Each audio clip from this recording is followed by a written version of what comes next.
Hello, thank you for joining today's acquisition seminar hosted by the Federal Acquisition Institute. Today's seminar, entitled Agile Acquisitions 101, The Means Behind the Magic, presents a look at Agile acquisitions and its place in the entire Agile software development process. The federal government spends about $50 billion on federal IT contracts, but does it receive about $50 billion worth of value? The way the federal government buys and uses technology has changed, but the federal workforce, policies and procedures, and how we manage vendors has not. So what's the answer? There's a lot of talk about Agile, but what is it? And why are new procurement methods and strategies needed to successfully implement it? Agile software development is a mindset that requires a completely new way of thinking about an entire development process from the moment a need is identified through execution. In order to procure for these types of services, it's important to understand what Agile is and what it's not, what the risks are in the process and how they are mitigated, and what value and success look like. Traditional procurement methods for waterfall software implementations lack the flexibility to take advantage of the benefits of time, schedule, and cost that Agile software development methods bring to the federal government. For this reason, the acquisition workforce needs to make its processes agile, using innovative and creative solutions to procure IT services while maintaining compliance with the FAR and federal law. This seminar will identify several methods and strategies that have been and can be applied to achieve this goal.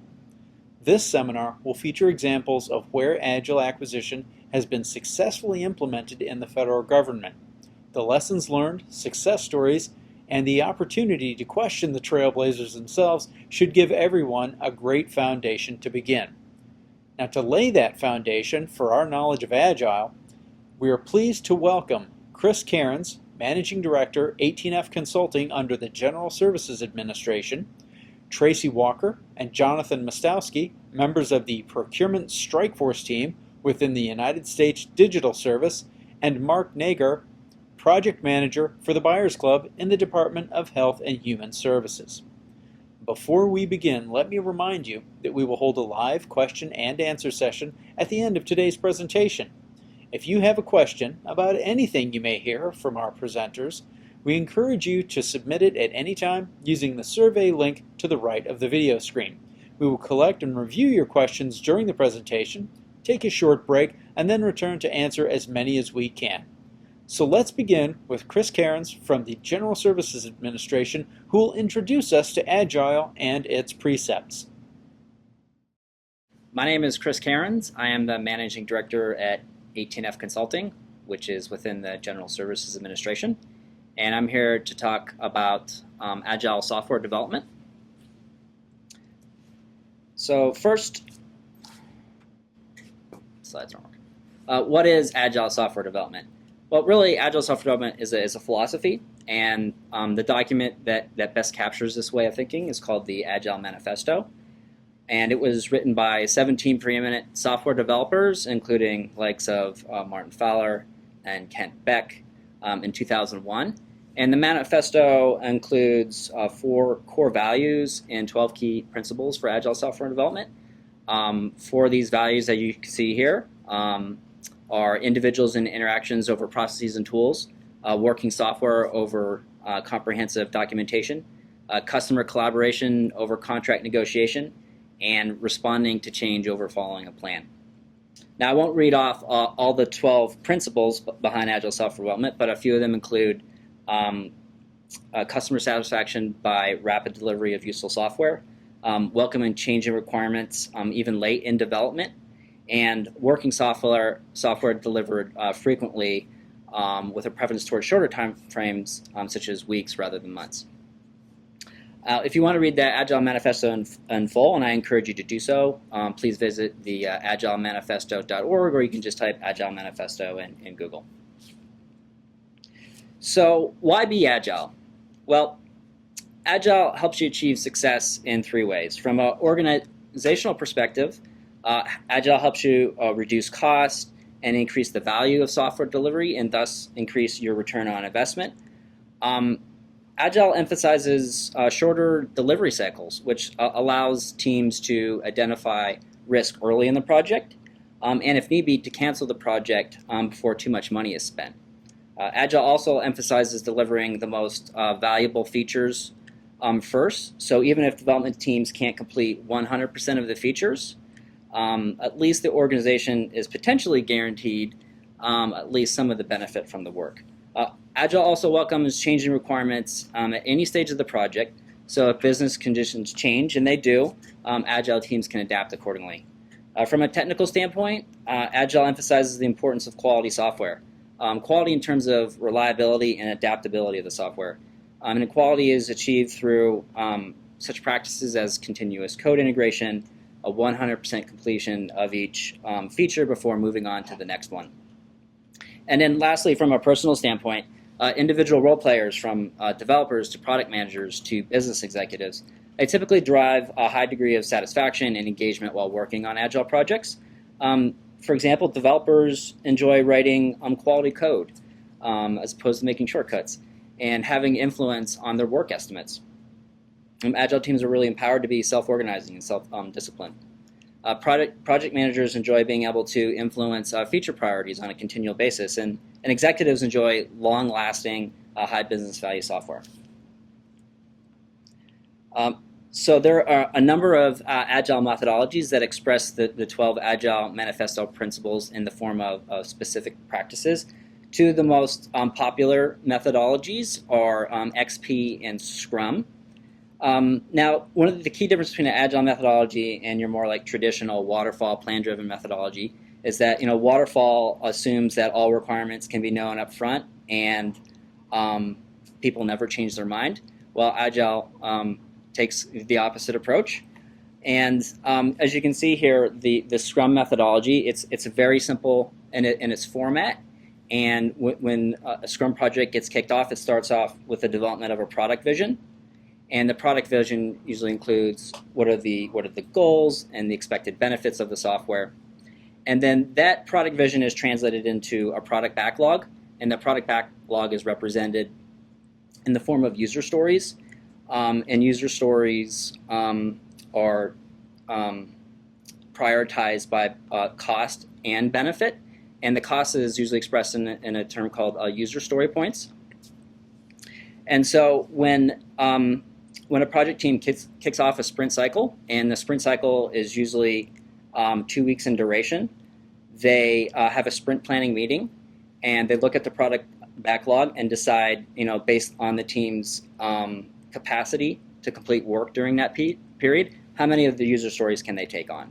And so they pop the high priority ones off the product backlog, and they put it on the sprint backlog, and that represents the work that they're going to commit to completing for that 2-week period. So over the 2-week period, they implement the user stories, and at the end, they have a sprint review where the product owners and customer representatives involved, and they go through the acceptance criteria that's typically defined for the user stories, and then sign off on whether the feature is fully complete. And if it is complete, those stories are popped off the stack, and that frees up the team capacity to work on more features during the next cycle. And those sprint cycles continue until such a point as the project is deemed completed. Ideally, at the end of each sprint, you want to leave the software in a state that it can be actually releasable to users, and it can provide immediate value. As I mentioned, these Agile methodologies define specific set of practices. XP and Scrum are very similar. They follow the same Agile ceremony for the most part. They use a little bit different terminology. The big difference between XP and Scrum is XP is a little bit more dogmatic about the types of technical practices that Agile teams have to use. There's a very, very strong focus on XP and achieving high-quality software, and they do this through making sure such practices as test-driven development, pair programming, and refactoring are followed very closely. Two key concepts that you really need to understand for Agile is that it's both iterative and incremental. The first concept, iterative development. Well, what this means is that when we build something, we then evaluate whether or not it's going to work for us. And then based on that feedback, we make changes to it. So we're building software expecting to change it. So just as a painter may create several sketches for a painting, and then create the underpainting showing the color and form, and then once that's sort of fleshed out, and then iterating until the painting is finally complete. It's very similar in that fashion. So by iterating, we're seeking to find what the right solution is, and once that solution is found, to continue to build upon and improve that solution. The second concept is incremental development. What this means is that at each increment, we're adding a little bit of software at a time. As you can see in the Mona Lisa portrait, that means we paint a little portion on the canvas at each incremental step until it's fully complete. And we create increments to make the software potentially releasable to users so they can receive immediate value. And while you're iterating, you want to look for opportunities to create an increment of functionality that can be released to users. The Agile Triangle, many of you may be familiar with the kind of the traditional plan-driven iron triangle where you're trying to manage to the constraints of scope, cost, and schedule. Agile takes a little different perspective. While it does recognize the importance of constraints, it puts equal emphasis on quality and value. And quality, as I referred to earlier, is that intrinsic value where you really want reliable and adaptable software. So as business conditions change and new forms of value emerge, that Agile teams can capture that and incorporate new requirements into the software very quickly and release those to users. Value, the extrinsic quality aspect of it, is building software that users actually use and delivers value to the business stakeholders. So, what are some examples of Agile acquisitions projects within the federal government? Well, at 18F, all our software development projects, which there are about 10 plus, use Agile and other types of methods. One of the agencies within the federal government that's really become kind of like a center of excellence, in a sense, at least within DHS, is the U.S. Citizenship and Immigration Services, and they use Agile across all the portfolio project there to a great degree of success. 18F Consulting, which is the group that I lead, we work with several agencies in helping them to apply more modern software development practices to the software acquisition, and a few of the speakers will be talking more in depth about that. So we work with several agencies like the Department of Labor and SSA, and it can help them craft acquisitions so that they can go out and procure services in sort of an agile way. And we put a lot of emphasis on making sure that there are technical practices that are defined in those solicitations so that the government can ensure it's going to get good quality software at the end of the day. GSA 18F is also in the process of developing a government-wide marketplace that's going to feature about 15 to 20 Agile vendors, again, who just specialize in doing Agile development and user-centered design, and we're hoping that will be available later toward the end of the year so the government can access to great Agile development vendors.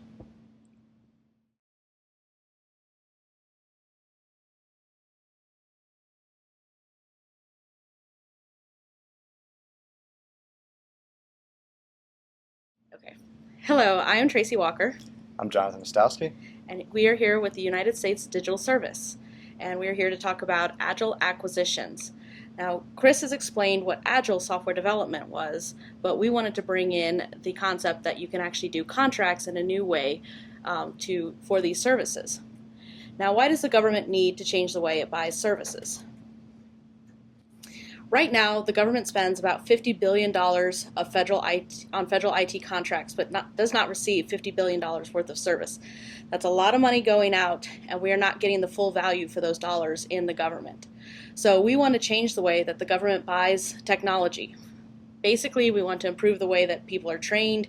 We want to change the processes and policies that are in place that kind of limit our ability to actually get these federal dollars spent in the correct way.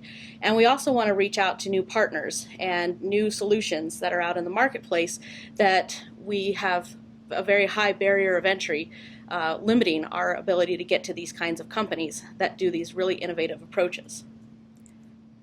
The solution is to transform the government's most important citizen-facing services to be simple, reliable, and delivered quickly for an appropriate price. And we also want to develop the institutional capacity so that this can be a lasting change. The way we do this is definitely through training mechanisms such as FAI. We're also trying to develop programs for contracting officers that are going to train them in digital service programs, as well as the groups, integrated project teams, the cores, project owners, everybody from management to legal, and bring everybody along and say, how do we change this for the government and leave us in a much better place than we are right now. Chris introduced Agile development, and in order to make it work in the federal world, we need innovative and flexible contracting. We are here to tell you today that these types of contracts are legal and encouraged.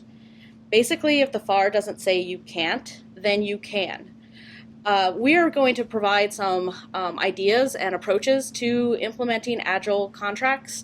However, it's not the only way to do that, and we're continually learning and continually revising even the way that we do these contracts based on the fact that we don't know enough about this world yet. We're still learning, and we know that we're going to change. So the key thing here is making our contracts as flexible as the software development practices that we're actually trying to buy in terms of services. So the manifesto for Agile Software Development definitely highlights the idea that there is value in the items on the right, but what we value is the items on the left more. In traditional contracting methods, we definitely put these contracts around the ideas on the right and kind of put them together and say, all right, this is the only way that we're going to be able to do these. We have to have process and tools. We have to have firm contract negotiation up front. We have to follow a plan, but it doesn't really take into account what happens when those plans go off track. And we spend a lot of time working on really good contracts, and then once we get into the actual execution of those, they tend to go off the rails, and we tend to spend a lot more money on fixing problems in the out years than we could have spent trying to be proactive in the beginning and putting that together. So these keystones for Agile acquisitions are the summary of the points that were highlighted in the TechFAR.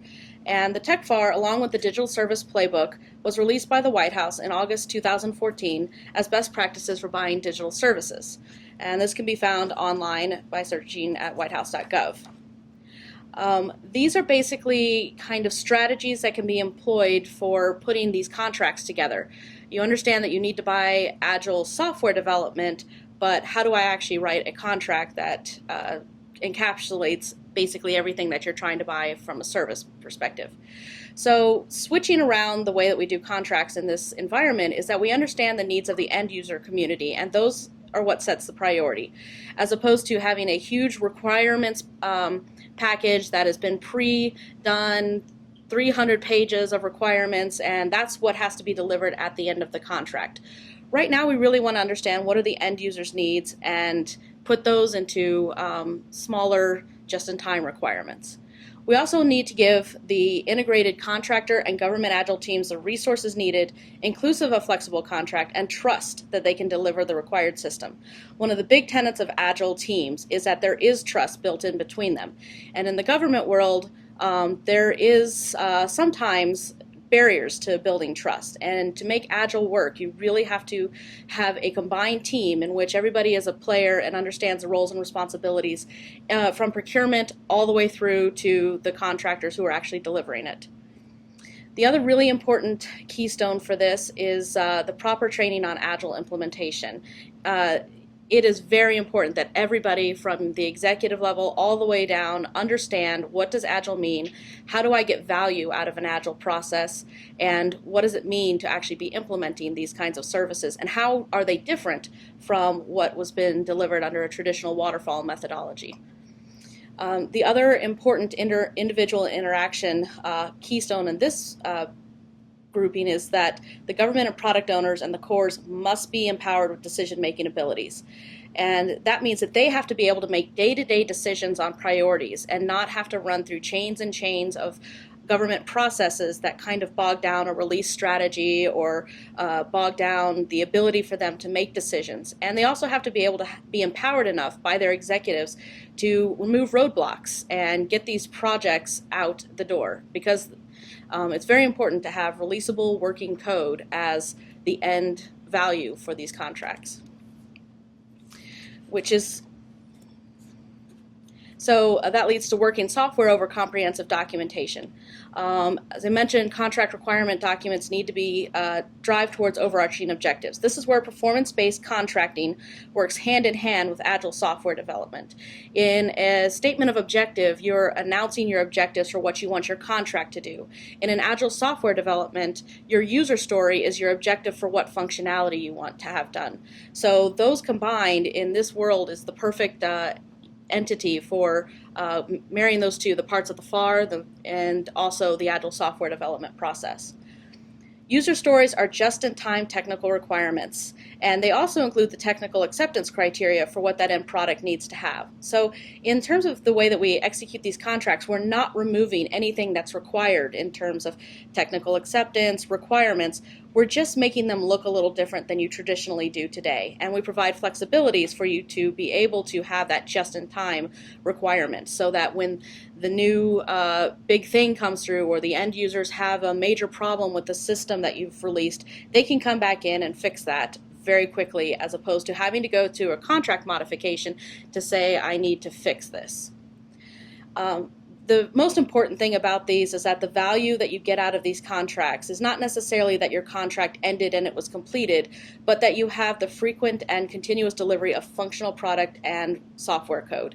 We should be paying for released product based on services that are delivered and not necessarily just buying the services. And documentation is still a very important part of these contracts, although it looks a little bit different than requiring management plans up front and work breakdown structures. It becomes user stories, design documents, and continuous training updates. Customer collaboration over contract negotiation.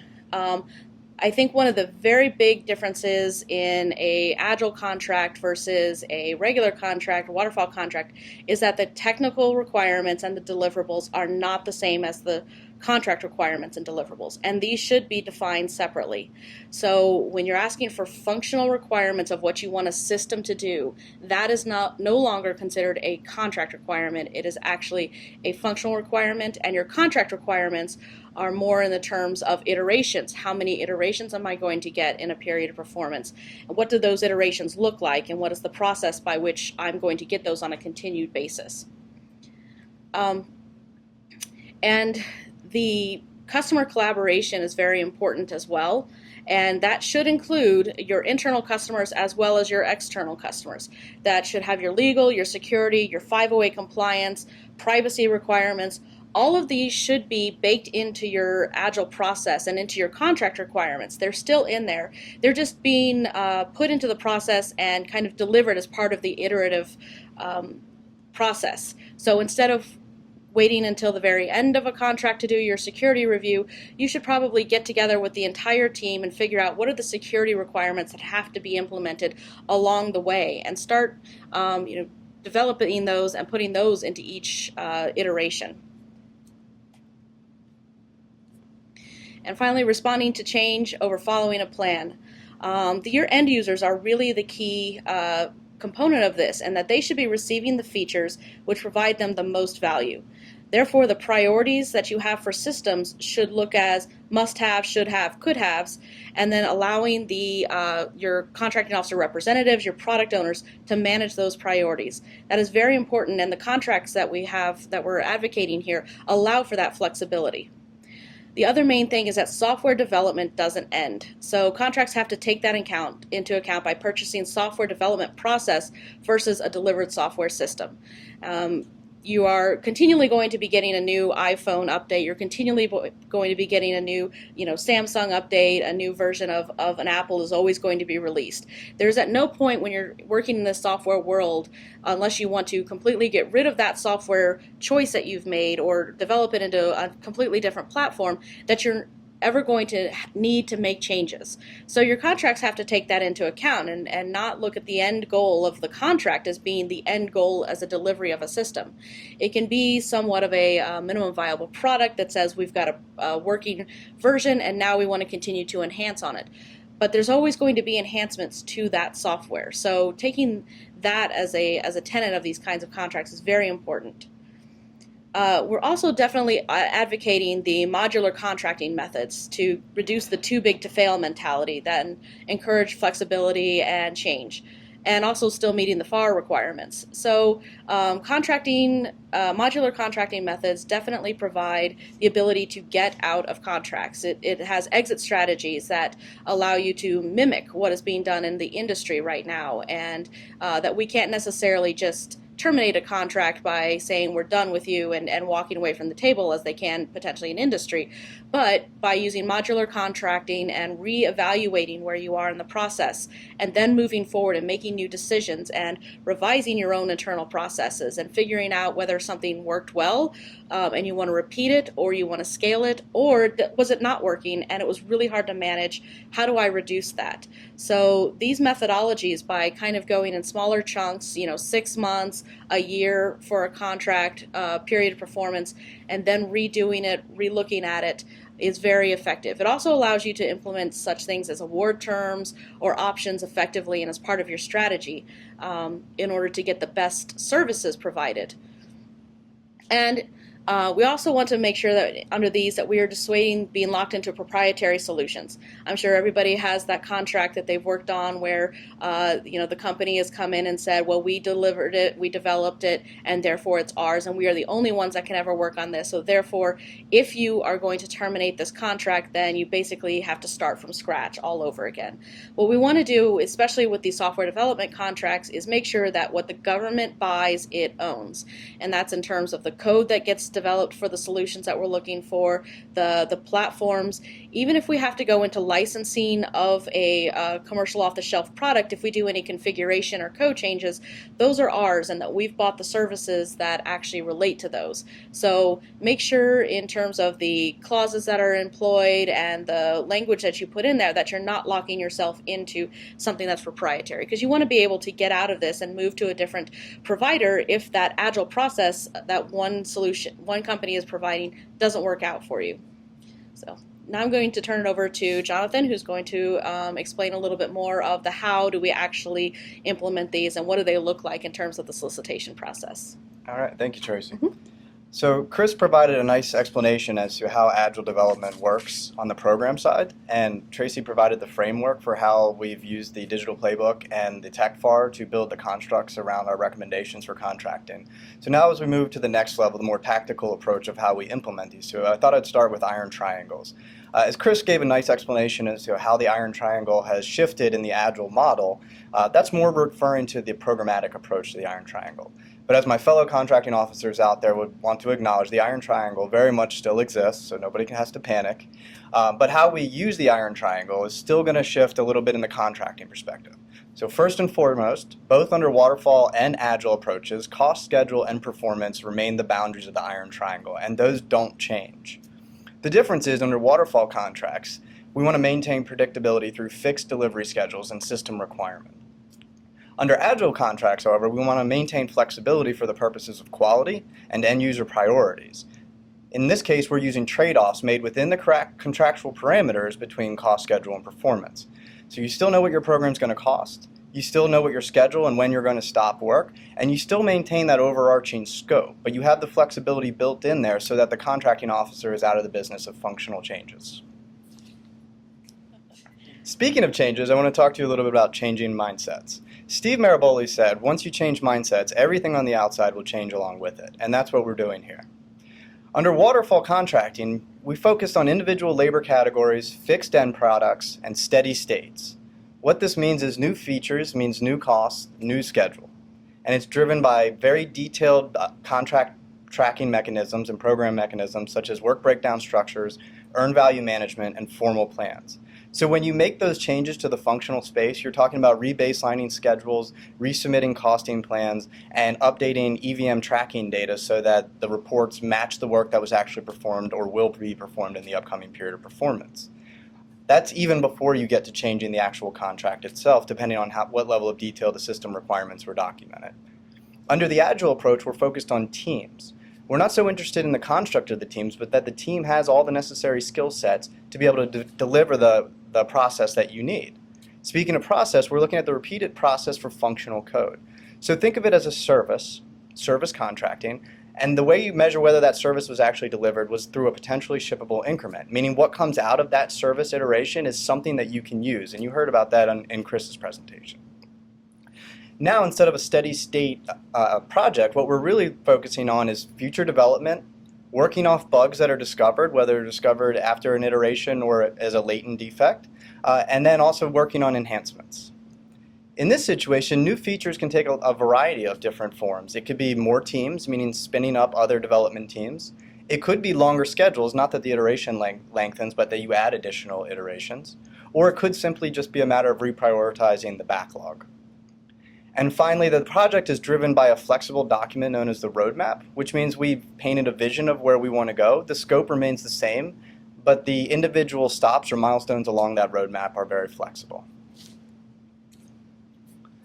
So we're back to Mona Lisa. Let's just say, for example, that Francisco approached Leo and said that he wanted a painting of his wife and his cat. Fortunately, Leo used Agile painting, and so in his iterative approach, he went to his end user and got feedback. Over time, as he was developing iterations of the painting, the feedback that he got was that the focus of the end user was a priority on his wife's quizzical smile as opposed to his cat. Keeping the same schedule, time, and effort, Leonardo painted the painting of just Mona Lisa. Had he used a waterfall approach, we might all be sitting here wondering what the cat was thinking. And I just use this portrait as sort of a metaphor to explain that in the Agile, we're really focused on flexibility, quality, and end user preferences. But notice that the scope remained the same. It's still a portrait. It still includes the same shape and size. It's the same period of performance, same cost to get the end product. And at the end state, the end user was much happier with what they got.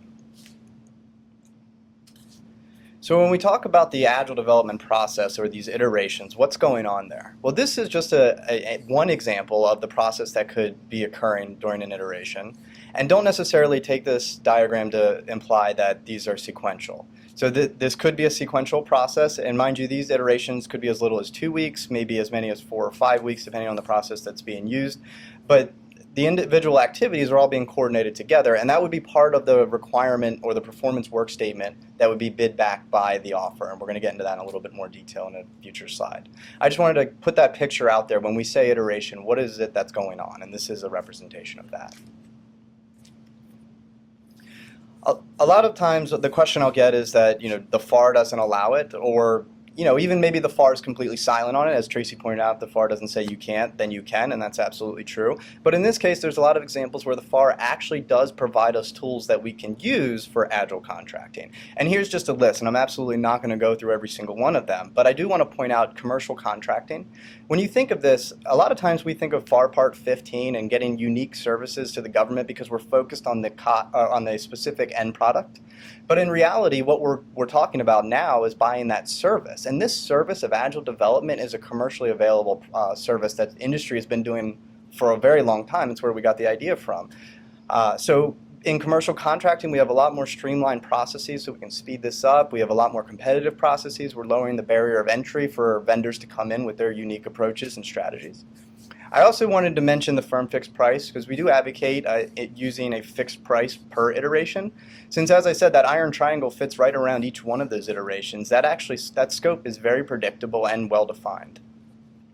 Under FAR Part 37, and specifically 37.602, performance-based service acquisitions, that really laid the foundation of what we're talking about here, where we're getting out of the business of describing in great detail what it is we want, and we're talking about what our overarching objectives are, and allowing the vendors to bring their unique capabilities to us with a quality assurance plan, and making sure that we're getting quality performance and not focusing on specific system requirements. Finally, I would be remiss if I didn't point out FAR 39.1, which is the acquisition of IT, where it specifically talks about using the modular approach, as mentioned by Tracy before, and it also talks about taking responsible risks when procuring IT. All of these FAR sites are very valuable when you're having these conversations with your fellow contracting officers, your leadership, and your legal counsel. So how to structure your contracts. Well, Abraham Maslow said, if the only tool you have is a hammer, then you tend to see every problem as a nail. And so what I'm trying to provide here, as Tracy mentioned, isn't a one-size-fits-all answer to every Agile acquisition problem, but rather to show all the different possible ways you could do it, and I'm sure there are other ways out there that you could think of as well. But two main categories to consider are a single award approach or a multiple award approach. Under a single award approach, you can use indefinite or IDIQ contracts, what I call a standard C contract or just your traditional contract. You can use government-wide acquisition vehicles, blanket purchase agreements. You can even use a set-aside if you wanted to have the flexibility to learn. Maybe your agency is new to Agile development and you wanted to work with a contractor in a sole source environment where you have the flexibility to change requirements without creating an unfair advantage to the vendor once they've already had the award. This is a great way to learn and grow together. But the important thing to think of is with a single award, you have one vendor, so there's strengths and weaknesses. With one vendor, you have the opportunity to work with them over time, you have consistency in your development team, and you get to know each other for better or for worse. The downside of that, or the for worse, would be that if the Agile development process and contract aren't successful, aren't working well, you are going to be in a situation where the modular contract will let you get out of it easily, but then you find yourself back at square one and finding the next solution. Which brings us to a multiple award approach. A multiple award approach can be used in various ways, all the same contract approaches for the most part that I mentioned under the single award. But in this case, you could use, for example, an award term where you're incentivizing the vendor to keep performing at a high level, but at the point at which they're not succeeding or not excellent in their performance, you may recompete the next task order or the next activity amongst the pool of vendors. So you're never in a situation where you're, as I mentioned, at square one and have no acquisition strategy to move on to. So now contracts, types, incentives, and periods of performance. As I mentioned before, the recommended approach for Tracy and I is to use the fixed price per iteration. Of course, it's not the only approach. That you could use a firm fixed price for the overarching activity.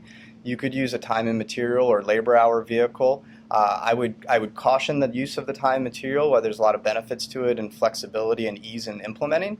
You are only requiring the contractor to deliver you a set level of effort. Literally, the hours that you contract them for and the labor categories that you contract them for is what you're going to get. You don't have that stick at the end of the day to say, did I get usable functional code? Time and material is very advantageous if you have an existing team within your agency and you need to augment that team with additional skill sets or resources, and you want to bring in members that can make that team more effective without trying to bring in the entire process. Incentives, I mentioned performance-based service acquisitions, quality assurance plans, and award terms. We really highly recommend using those.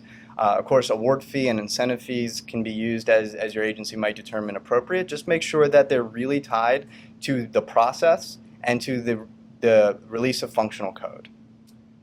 And finally, the only thing I'll say on periods of performance is just continue to use modular contracting, small periods of obligation to the government, so that you can reassess where you are and whether you want to move forward from that point at small increments. Because at some point you may determine you've gotten all the value out of a particular development cycle that you need and you don't want to spend anymore, and this is a great mechanism for doing that. Evaluation criteria. So you want to look at past performance, but you want to look at past performance in the form of how have they demonstrated the Agile approach that they're going to propose using on requirements similar to what you're trying to obtain. For key personnel, you want to make sure that, again, that the key personnel have demonstrated experience applying the Agile process they're talking about in similar types of work. And finally, in the process, and this is really key, is that you want to make sure that the vendor describes how they'll manage, execute, and measure their Agile development to meet the end user's objectives and maintain quality. Make sure their process isn't dictating anything. You still want the government to maintain control of what's coming out of each iteration. And some language of this for examples is provided in the TechVAR, and we will be iterating and adding to the TechVAR and the Digital Service Playbook over the upcoming years in order to continually expand on the templates and these resources that have already been used and been successful. Great, thanks. So require a definition of done. This is really your acceptance criteria. So a lot of times when we talk to other agencies about implementing these approaches, one of their concerns or questions come back to us and say, okay, we get it, we're buying a process, we get it, there's functional code, but what does that really mean? How do we know we actually got something? And that's where this becomes so important, is the definition of done, and you can have the vendor propose as part of their approach what their definition of done is, and that would be something you would evaluate. But ultimately, what is the criteria that will be used to determine that done is done or is acceptable? And this should be a required element, as I said, in their proposal. And the evaluation criteria should be used whether individual user stories are completed and can be accepted. And at the bottom here, we just have a few examples of some definitions of done that you could use, but certainly you would want to tailor them to your specific requirements. Remember, you get what you ask for. So when you go out with your request for proposal, here are some things you might want to consider. Strongly recommend the use of statement of objectives. Get out of the game of telling the vendors how to solve your problem and paint that picture of the vision of where you're trying to go. Where do you need help moving your agency or your requirement to? Statements of work absolutely can be used, but they should only be used if you're literally a master of Agile implementation and you want to implement a discrete set of known functions. Initial technical requirements. Some items might include a service dictionary or a backlog. As I mentioned before, the product roadmap and epics and themes to the level that you can. And all of this, again, these are not fixed requirements. They're living documents to paint a picture of your vision. And then what do you get back from the vendor? Well, your statement of objectives will go away. And what you'll actually use as your binding requirements document for your contract will be the performance work statement provided by the vendor. So make sure you give them the opportunity to say back exactly how they're going to do their process, and that's what you'll be measuring them against for each period. You want to get their Agile Development Management Plan, which breaks down in detail how they'll manage their program. Initial quality assurance surveillance plan, which you'll ultimately negotiate with them in execution, but something that says how do they propose we measure them. And finally, I recommend getting an unpriced basis of estimate. Being that it's fixed price, there's no need to get the price for the particular labor categories or personnel that are on the contract. But having this breakdown of the individual categories and what they're going to be doing in the process really helps paint a picture of what they're doing and how their process can be executed. For example, if they say they're going to have a Scrum Master and 3 engineers, or 4 engineers, but then when you look at this, there's really 2 engineers and the Scrum Master is part of their development team.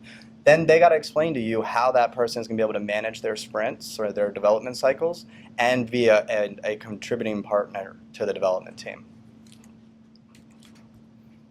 Performance management, when you're thinking about how you measure, you want to look at velocity or throughput, how much of the user stories are actually getting completed in each iteration, make sure it's trending the right way, and if not, why. Defect density, how many bugs are being discovered during each sprint or iteration. If it's an increasing number of bugs, then what's the cause of that? Start looking at the team. And these are all things to have conversations with the vendors and figure out where do you go next. It's not always the hammer to say we stop and move on to a different approach. These are program management conversations in the beginning. They may ultimately move to that, ending a contract or going a different avenue. But again, you want to look at customer satisfaction. That's what this is really all about. Team satisfaction, use the 5 whys and other techniques to get to the root cause of which way the trends are going. And finally, the overall value of the iteration. Finally, in a nutshell, we just want to remind you to change the way you define your requirements. Use statements of objectives whenever possible. Choose the appropriate vehicle for your specific requirement. Work closely with your stakeholders and monitor effectively. And remember, there will be a time when you believe everything is finished, and that will be the beginning. At this point, I want to turn it over to Mark, who is going to give us some real-world applications of Agile development and Agile program management.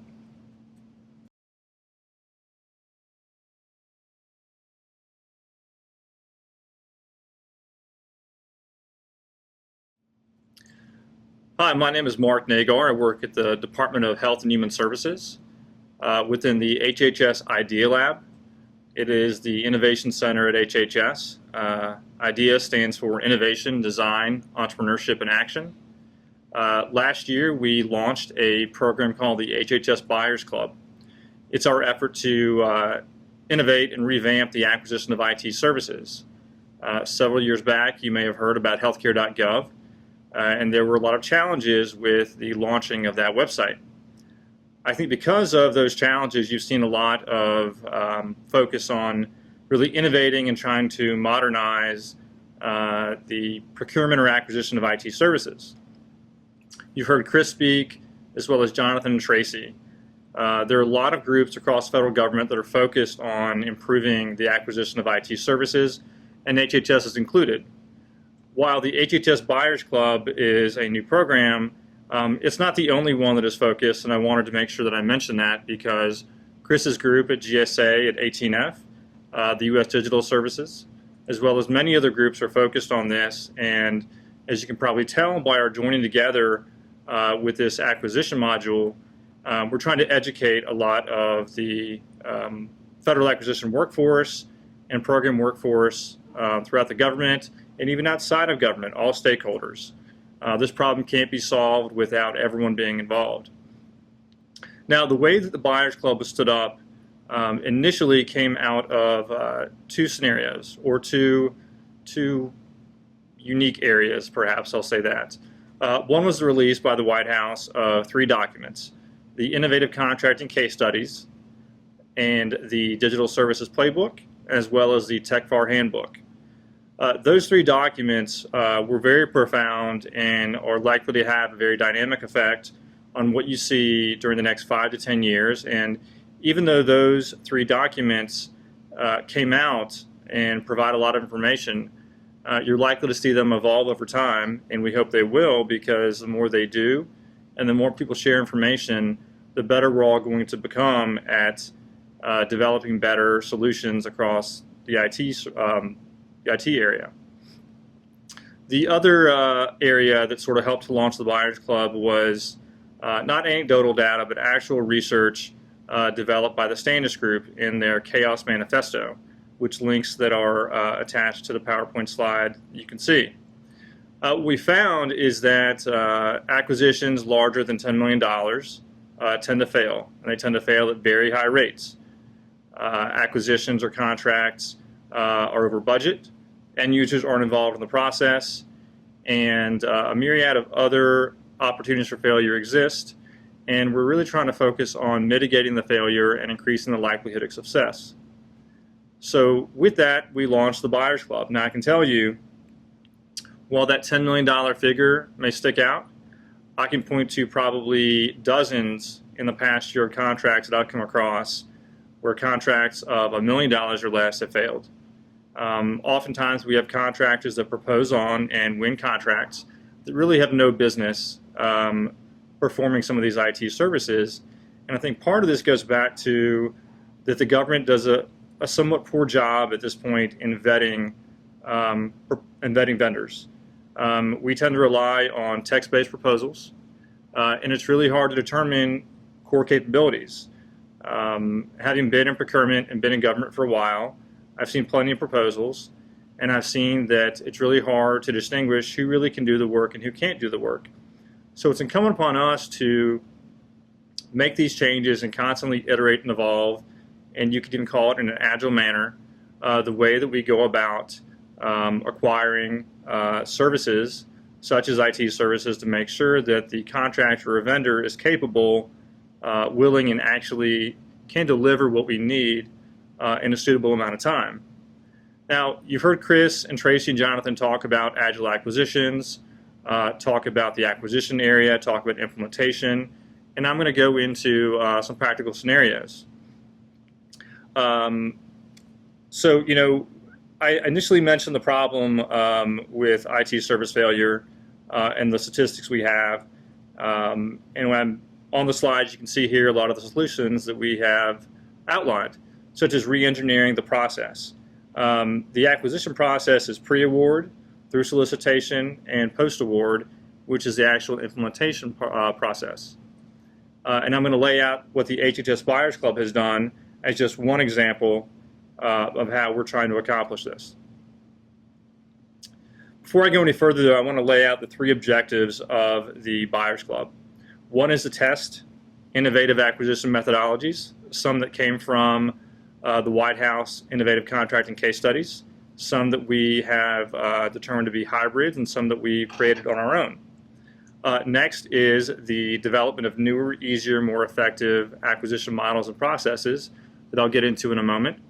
And lastly, the engagement of all key stakeholders with effective education and outreach, because as we know, the use of agile acquisitions and this approach, while it's not new, it just hasn't been used. And as Tracy indicated, this modular contracting approach is within the FAR. It's completely approved. But most folks in the contracting field are just not aware that it's able to be used, just as most folks in the program field aren't aware it exists either. And when you operate within those lanes of what's easier for various reasons, you don't focus on what's innovative. And I'm going to share with you now, in a moment, the acquisition diagram that we've come up with. Before I go there, I do want to mention that just as other organizations have, we have our own strategy and execution plan. And we have plans to sort of roll out to all of HHS and encourage the use and adoption of Agile. Now, the Buyers Club is a unique name. We probably stole it from the Dallas Buyers Club because it was really catchy and creative, and it's caught on. But we're not doing any buying, so to speak. We're basically a strategic consulting arm, a very small one actually.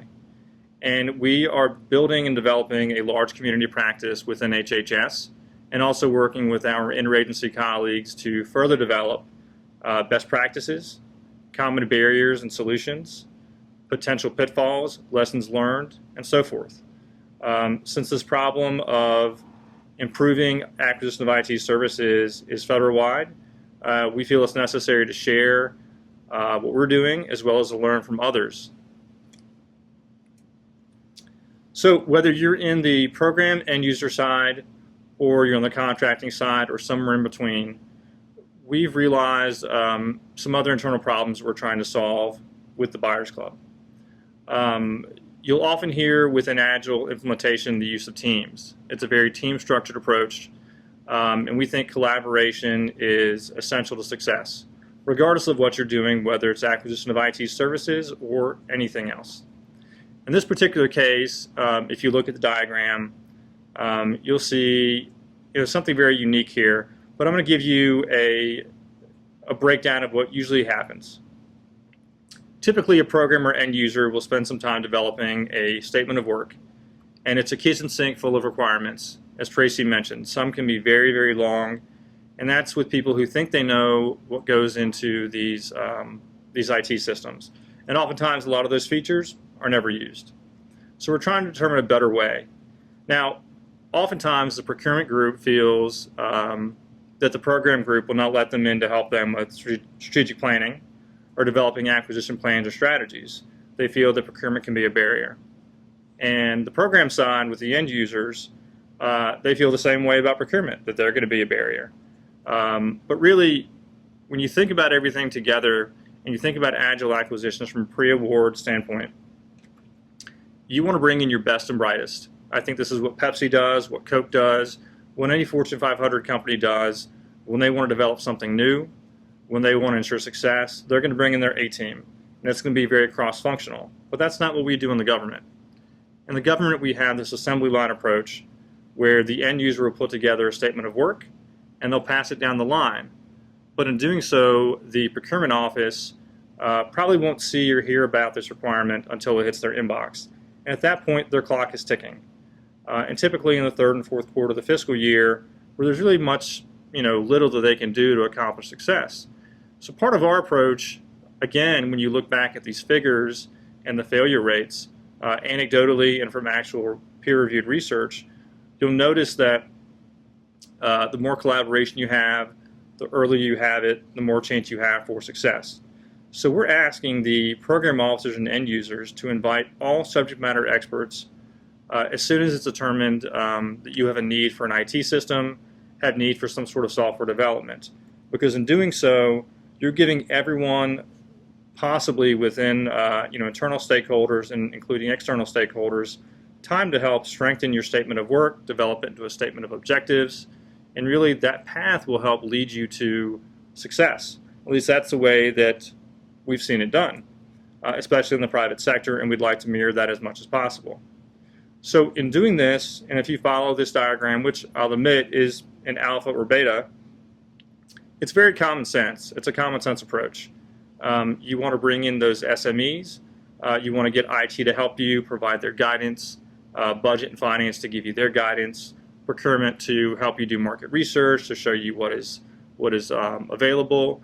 And since we're talking about agile acquisitions and agile implementation, if you wait until the last minute, you're really setting yourself up for potential disaster.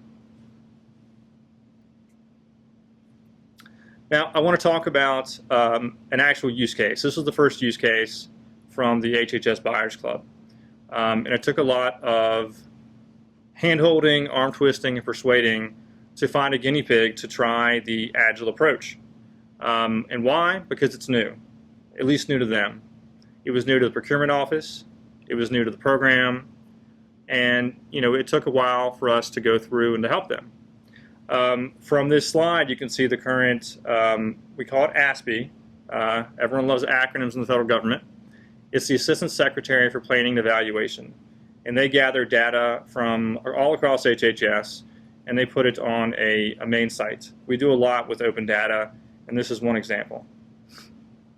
You can tell by looking at the site that it's very outdated. So that really was the determination of the need.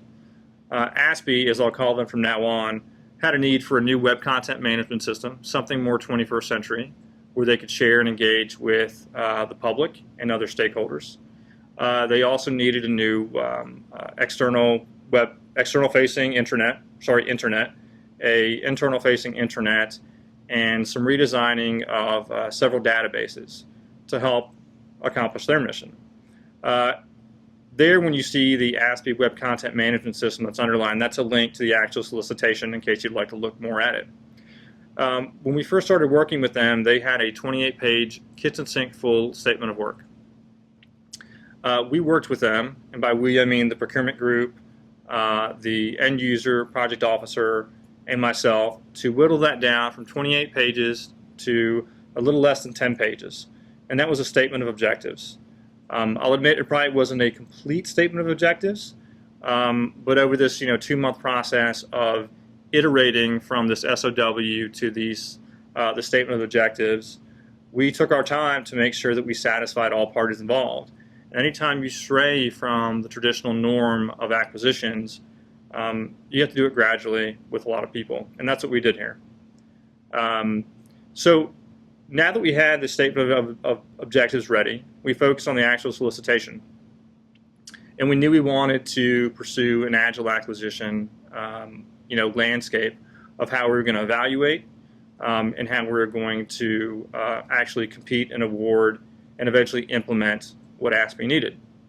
The FAR outlines very clearly that if 2 or more small businesses can do the work, you have to set it aside for them. We did that, but we asked it to be set aside for all small businesses and not any particular one because we wanted to maximize our own opportunity for success. Within the solicitation, we did a few things. We broke it down into 2 stages. The first stage was asking for a cost proposal and asking for an 8-page concept paper. And why do we do this? Well, as everyone knows, the cost and the burden of submitting long, detailed proposals, especially ones that are text-heavy, they take a lot of time for the technical evaluation panel on the program side to evaluate, for the procurement group to go through and make sure that we are evaluating accordingly. But, for the most part, why we did this is that we knew we were dealing with small businesses, and again, we wanted to ensure success. There's no reason to submit a 30-page proposal at the very onset. If you have 30 or 40 companies do this, that is a tremendous amount of money. So we asked for something small. And really this concept paper was arrived at accomplishing 2 things. One, we wanted to understand what their agile methodology was. And we wanted to understand what their concept was. They knew what our statement of objectives were. So they also had access to schematics of the current website. They had a look under the hood, as I called it, at the current ASPE structure. And in doing so, we felt it was very important, but also very easy for them to for them to provide us with 8 pages, illustrated Agile, how they would go about doing it, how they've done it in the past. The other key factor we asked in there was past performance. And not past performance that you typically hear of in the typical government systems, whether they performed accurately or not. We went a step further, and you heard Jonathan mention this earlier. We wanted to know what their past performance was as it related to Agile, as it related to what we were asking for in this statement of objectives. What web content management systems have you created prior? What websites have you created prior? And we asked them to provide us with links, because what's really difficult for technical evaluation panels to assess is really words on a paper.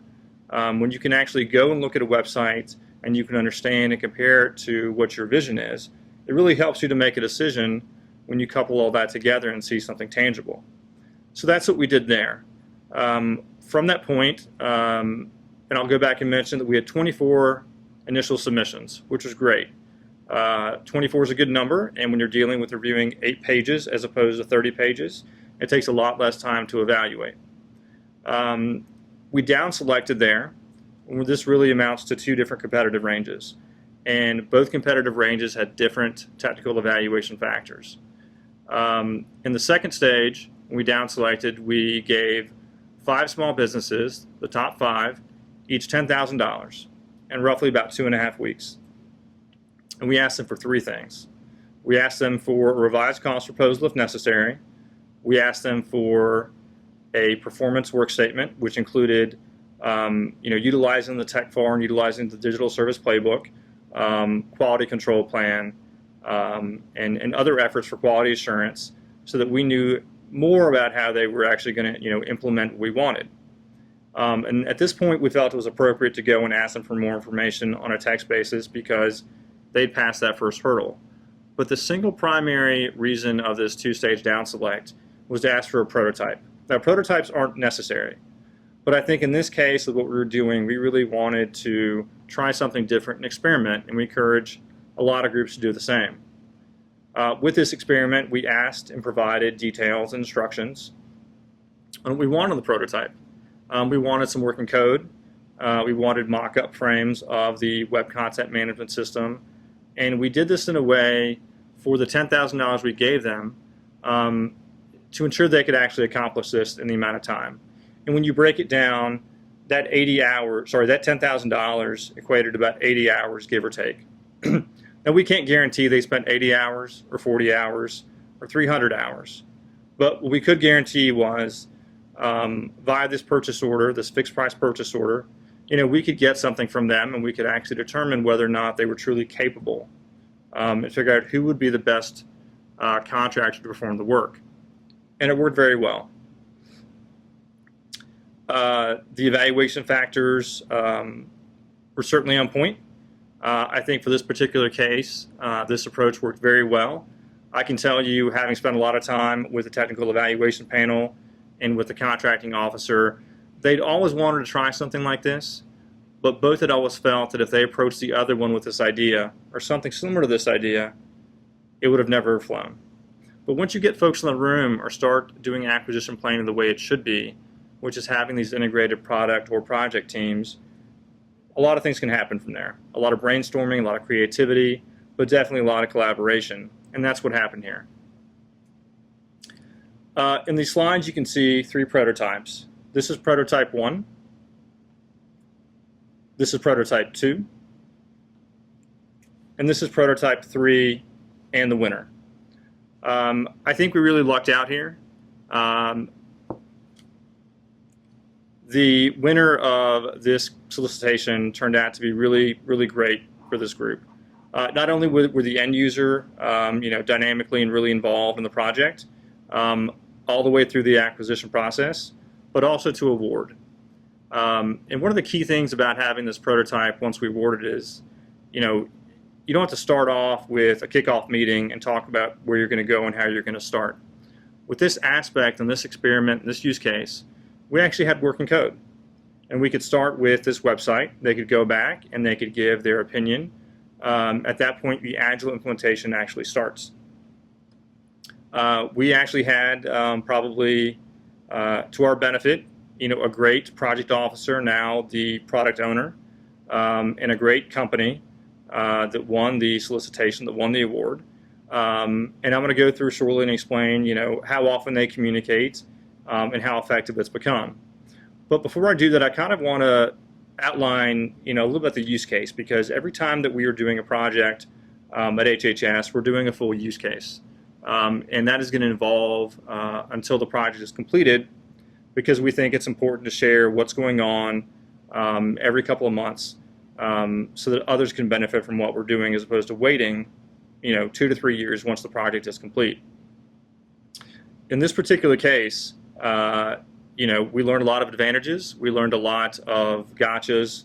We learned lessons learned that we can then take and put into the next acquisitions that we do, and we actually have plenty in the pipeline, and some that are very similar to this one. With that, I'm going to say that one thing that had never been done, at least I'd never done this in my procurement time, is actually gone back to the vendors. Now, contractors or vendors are always entitled to a debrief from the procurement or contracting office. It's required.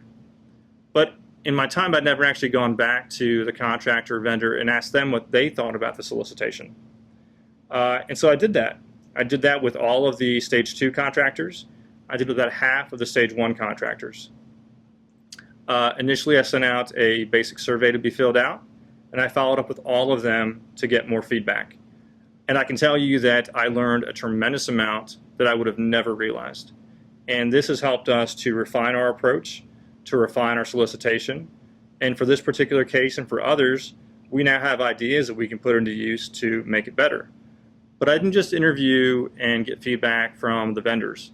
I also went to the contracting office, the contracting officer and specialist. I also went back to the end users and the technical evaluation panel. And in doing so, we collaborated, brought all three of those together, and formulated a very comprehensive use case that continues to evolve to this day.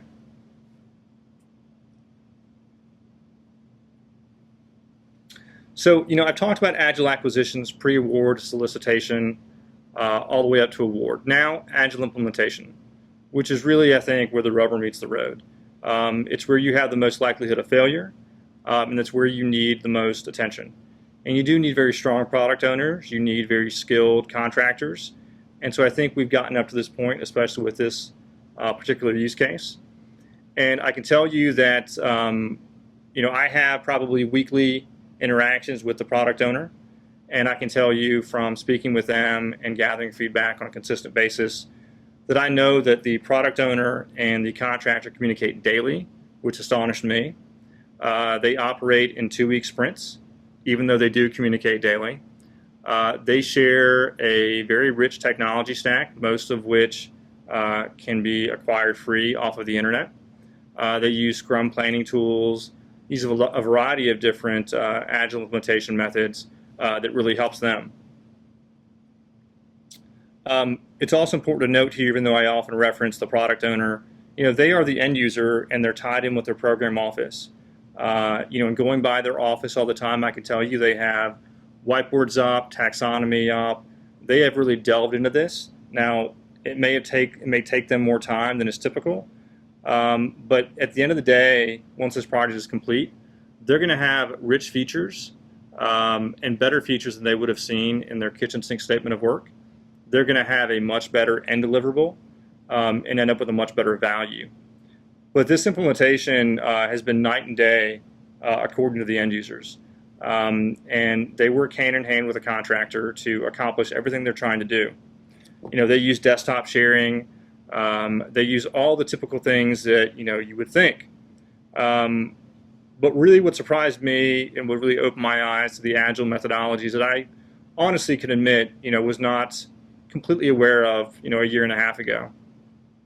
There are so many tools that are out there to be used, but in the traditional waterfall method, you you can send a contractor off and ask for a deliverable in 6 months, and the train can veer off the track, so to speak, and that costs a lot of money. And if they go off the track and it costs you more time and money to bring them back on schedule, you've wasted, and you're heading down more of a failure path.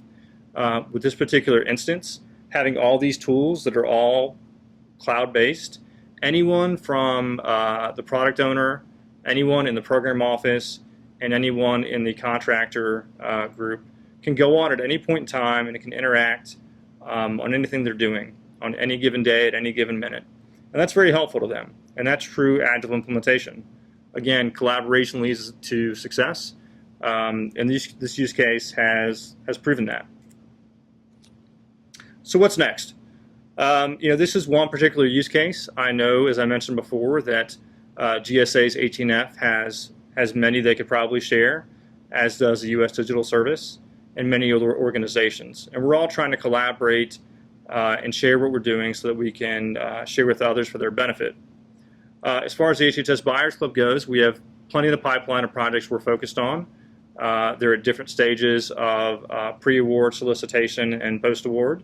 But we're trying to gather continuous feedback on what we're doing, interacting with our interagency colleagues, and really trying to improve, again, the acquisition of IT services. At the end of the day, it goes back to the problem, which is that so many IT service contracts fail for so many reasons. And it's very incumbent upon us to mitigate that failure and to maximize success. And the more that we do that, as hard and as difficult as it may be, I think anyone can do it. You just need education and quality leadership to help guide you through. Thank you.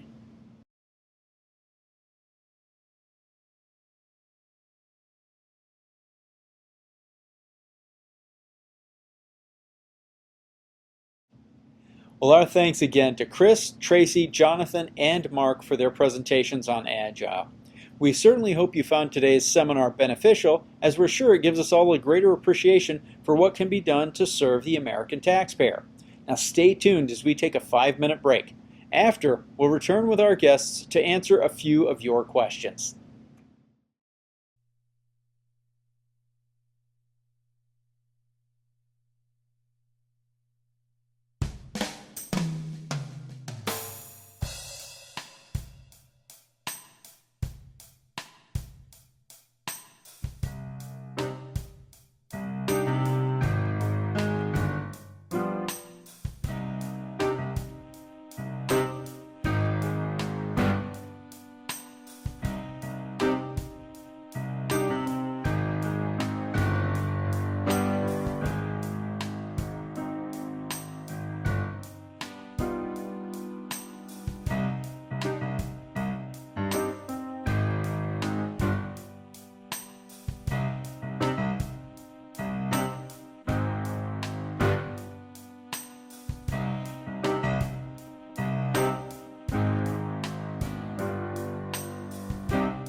Folks, thank you so very much for helping us deal with our technical difficulties. Thank you for returning to FAI's Acquisition Seminar on Agile Acquisitions. We'd like to take this time now to answer a few of the questions you submitted during the presentations. Okay, so question number one says that we only seem to reference Agile acquisition process in reference to IT projects, and is that the only place it should be used? And this is a really great question because there is a difference between Agile acquisition and Agile development. Agile development is a methodology for program management that specifically relates to developing IT, usually with software, but not exclusively. Agile acquisition is a term that I like to think of more in the context of providing flexibility within contracts. So I often say not every contract is Agile development, but every contract ought to be Agile acquisition. In that sense, I like to refer you to the Digital Service Playbook, play number 1, where it talks about getting to the need of the customers. And so as a contracting officer, it's our first role and responsibility to be a business advisor. So in that sense, you've got to get to your customers, talk to them, understand what it is they're trying to do, and then structure your contract to be as flexible as possible. And examples of that can range, but certainly it can be lowering the approval levels. It can be structuring level of effort acquisitions when you're trying to get support towards an existing team. But it can be based on whatever your end user's needs are. And I would also say Digital Service Playbook number 5, where it talks about structuring modular contracting, still is a great option to use regardless of what you're trying to acquire, because in that sense you're still setting small objectives and delivering value early to the customer and not locking into long obligations. So if the government has reached the need or the funding levels are no longer what were projected at the onset, that you're still getting out of the contract with value and at a reasonable and responsible breaking point. Okay. Question number 2 talks about not being able to incrementally fund time and material contracts, which is it appears to be an agency decision, and that is not something necessarily within the FAR or without, but something agencies still have the right to set and to kind of guide how they're going to fund their contracts. But that doesn't mean that you can't use Agile methods, and it also doesn't mean that you can't do modular contracting, as we advocated, to try to set up smaller increments. If you need to be able to fund something for 6 months, you could probably get away with that in terms of the budget that you have and being able to fully obligate to those. But what we really are advocating on this is to try to tend to stay away from the time and material contracts for Agile acquisitions, because at the end of the day we're buying released product and not just the best effort of somebody coming and showing up and necessarily just not providing end products. But there are cases where it can be used, and it's totally up to the decision of the agency, which works best for the program office who's using this. And I think it's just very important to start asking the questions of your budget people and your finance people to say, we want to try to do these things. How can we manage them best within our agency?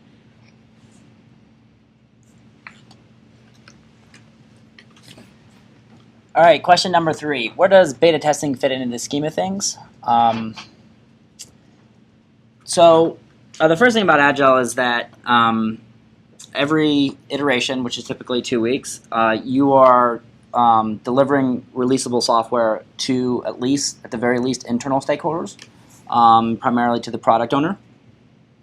And at that point, there's going to be internal testing that's done.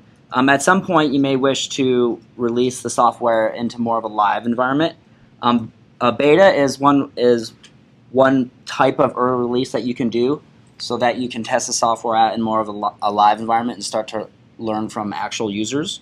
Beta is also a way of setting expectations with users about the quality and the completeness of your software. Most times when software is released with the tag of beta, people understand that this is not kind of its full and complete version. There's still some kinks to work out.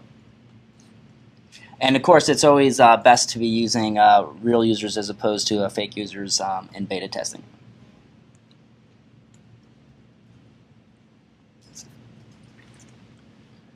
Okay, question number 4. If we don't know what the final deliverables will consist of, how can we accurately project our budget requirements at the start of the project? This is a great question, comes up all the time.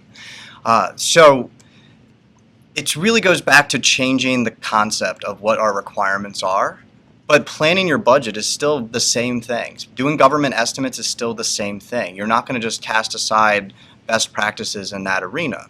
You just calculate your estimate assuming an agile process. So if you remember, going back to the slides, we talked about you have your overarching objective, and the technical functional requirements will fluctuate as the project develops and you get end user feedback. But ultimately, the fixed price per iteration that was discussed will remain constant regardless of what the specific inputs and outputs are. So really what you're talking about now is the length or duration of your development cycle, or I'm sorry, your development period. So you'll know, first off, from an estimating standpoint, whatever you estimated the fixed price per iteration to cost and multiplied that out by the total number of iterations you intended to be done, you would have your government estimate built that way. And I'll talk a little bit more about that in just one second. But with regard to tracking the contractor's performance, that's going to stay steady. Once you've selected your contractor and that price per iteration is fixed and locked into the contract, that'll remain constant throughout the entire life of the contract. And because of the nature of Agile, you're always moving the end user's priorities towards the production cycles, so you're getting value delivered. So the second part of this question where it talks about, isn't it a big risk that a project scope will expand beyond the available budget? And the answer is no, it's actually lower risk, because you know what it's going to cost at the end. You're not going to just keep developing, and you've invested all this money, you don't have something that you can use yet, so you have to go ahead and spend more money just so you can walk away with something functional. At the point of which you've exhausted your period of performance or exhausted your funding, you stop and you've gotten the value you were going to get out of that project to that point. With regards to building the government cost estimate, if you don't have historical experience with fixed pricing Agile development cycles, then what you can do is assume the members that you would put into that team or your engineers would put into that team, the number of engineers, the rough hourly rates from a price schedule, and then build an estimate off that of how many individuals you would need, how many iterations you believe it would take. And again, that's very similar to the way we would anticipate or estimate a current or existing traditional project. So question number 5 is about end user testing and test cases and how to handle bugs on a sprintly basis. So first, testing should be done continuously throughout the Agile process. It's not done towards the end of when the software is ready to release, it's just done throughout. Ultimately, the product owner is responsible for deciding whether or not a user story is complete. As Tracy and Jonathan had discussed, a product owner comes up with user acceptance criteria for each story, and that criteria can kind of serve as test case scenarios. And then conference appears to be inactive and will be ended soon. When the development team is done implementing a story, the product owner executes those acceptance tests to determine whether or not it's fully complete. So an example of a user story is, as a user, I want to submit my credit card information to complete a purchase. And accompanying that story can be some acceptance criteria. For example, one of them could be that if a credit card is entered with an invalid expiration date, that the user is displayed with a prominent error to make the correction. So that is an example of a criteria, acceptance test criteria that the product owner would be testing against to make sure that the story was done. In terms of bugs, ideally as part of your definition of done, which is kind of user acceptance criteria kind of serve as like your functional criteria, and the definition of done can kind of serve as your quality criteria. And part of the definition of done is that all bugs or issues or refactorings necessarily associated with a user story should be completely addressed at the end of the sprint. If for some reason it isn't, you can reopen you can create another user story so that it can be addressed in the next iteration. You do not extend the 2-week iteration just because you haven't got a certain set of things done during that sprint.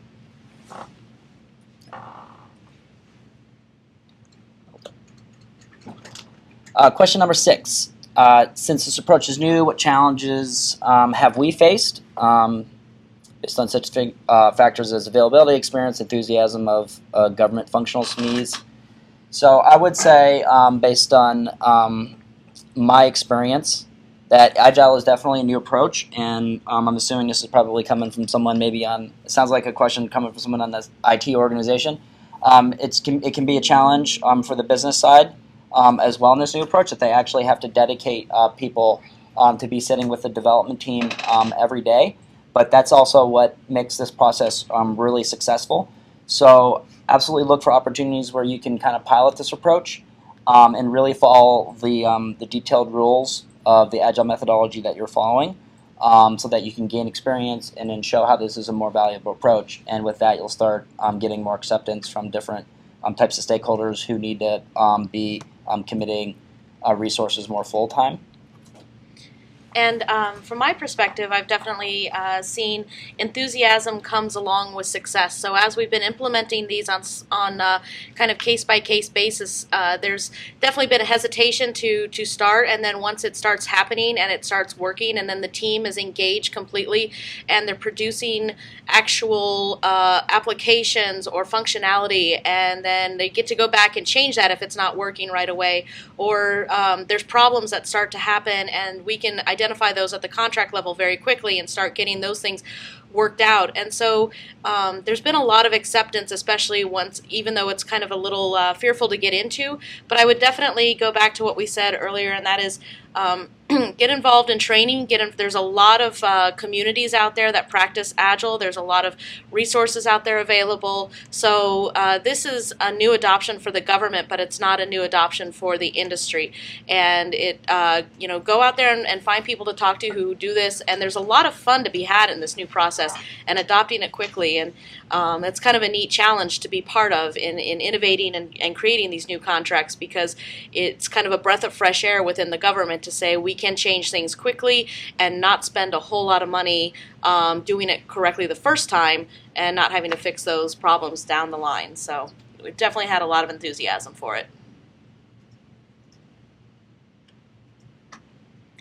So question number 7 asked if there was a web address for the TechFAR, and we put that up into the slide. So that's available. And if you go to playbook.cio.gov, you can see the Digital Service Playbook, which has also been referenced during this presentation. Question number 8, is there any way to circumvent the workflow direction, or at least a step changes the direction of during your acquisition? So to answer this, the diagram that was shown, the third part of this module, it's an initial diagram. It's something we're still playing with. Part of what we're trying to accomplish here is to develop something that makes it easier for the integrated project teams to work together to accomplish an appropriate acquisition. I think with any model there's going to be changes, and we are working and experimenting as much as we can to evolve the model. So I do think there is definitely possibilities to circumvent the workflow, to make adjustments. The workflow is designed to be situational, and I think as you're going through, if something doesn't make sense, definitely you'd want to make an adjustment. But as you're going through this, if you find an issue with the diagram as it stands now, if you have suggestions on ways that we can improve it, if you find that as you're going through potentially and trying to make it work with something you're doing, we, like everyone else, are looking for feedback. Your suggestions are really important to us, and I think as we can go through and refine these potential workflows, these diagrams, wizards, all of us collectively can collaborate and make much better workflows and diagrams and be able to share with everyone as we move forward. Okay, question number 9 asks, why aren't more of the evaluations requiring vendors to provide a live demonstration of what they have done along with their past performance customers present, kind of essentially saying live past performance with their demonstration. Now, this is a concept that I've never heard of before, and I don't know that there's anything right or wrong with it, but I really like the idea that you could innovate in your past performance and as well as your evaluations with this kind of topic. I can see definitely where if you could get previous customers to come in and have a chat, maybe not during the demonstration itself, but with you round table, we're totally advocating for that. But it also what I like about this is that you're looking at ways to improve the way you do evaluations. And as Mark had talked about with the survey for the vendors post acquisition, as well as doing more prototyping or demonstrations, scenarios, oral proposals, all of these are going to increase the way that we can get to these services faster, because a lot of the acquisition time is spent around creating documentation, and our acquisition processes should definitely take advantage of agility as much as anything else in this process. So we have agile contracts, we have agile software development, we should have agile solicitations as well, and I think we're definitely going to be working on some best practices for the agencies to start working on being able to do evaluations and solicitations in a quick manner as well, to make sure that we're getting the right companies, the right services, and getting the right products for the government. With question 10, what was the timing impact of the two-stage down select on the delivery of the project scope? So this isn't the easiest question to answer, but I'm going to take a stab at it. Currently, the project is ongoing. This solicitation was put out on the street, so to speak, in August of 2014. It was awarded in late September. The project itself, the contract, is ongoing. I can tell you in terms of when the need was determined until the time the request for proposal was released took a few months. The actual solicitation process from release of the RFP to award was about 8 weeks. It was a very quick turnaround given fourth quarter needs.